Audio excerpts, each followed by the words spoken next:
last week now, as a matter of fact. So I know it can be a bit overwhelming, but I'm here to tell you there's nothing to worry about. You'll be fine. So let's just focus on getting you through your first week, okay? Let's see. First, there's an introductory greeting from the company that I'm supposed to read. It's kind of a legal thing, you know.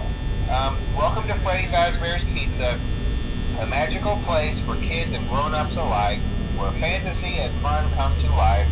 Fazbear Entertainment is not responsible for damage to property or person. Upon discovering that damage or death has occurred, a missing person report will be filed within 90 days, or as soon as property and premises have been thoroughly cleaned and bleached and the carpets have been replaced. Blah, blah, blah. Now, that might sound bad, I know, but there's really nothing to worry about.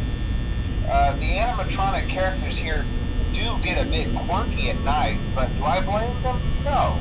If I were forced to sing those same stupid songs for 20 years and I never got a bath, I'd probably be a bit irritable at night too. So remember, these characters hold a special place in the hearts of children, and we need to show them a little respect, right? Okay. So just be aware, the characters do tend to wander a bit. They're left in some kind of free roaming mode at night. Something about their servos locking up if they get turned off for too long. They used to be allowed to walk around during the day too, but then there was the bite of 87. Yeah, it's amazing that the human body can live without the frontal lobe, you know? Now, concerning your safety, the only real risk to you as a night watchman here, if any, is the fact that these characters, if they happen to see you after hours, probably won't recognize you as a person. They'll most likely see you as a metal endoskeleton without its costume on. Now, since that's against the rules here at Freddy Fazbear's Pizza, they'll probably try to forcefully stuff you inside a Freddy Fazbear suit. Now, that wouldn't be so bad if the suits themselves weren't filled with cross beams, wires, and animatronic devices, especially around the facial area. So you can imagine how having your head forcefully pressed inside one of those could cause a bit of discomfort and death. The only parts of you that would likely see the light of day again would be your eyeballs and teeth that pop out the front of the mask. Yeah, they don't tell you these things when you sign up. But hey, first station of the breeze. I'll chat with you tomorrow. Check those cameras and remember to close the doors only if absolutely necessary. Gotta conserve power. Alright, good night.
as Freddy and his friends tend to become more active as the week progresses, it might be a good idea to peek at those cameras while I talk, just to make sure everyone's in their proper place, you know. Interestingly enough, Freddy himself doesn't come off stage very often. I've heard he becomes a lot more active in the dark, though, so hey, I guess that's one more reason not to run out of power, right? I also want to emphasize the importance of using your door lights. There are blind spots in your camera views, and those blind spots happen to be right outside your doors.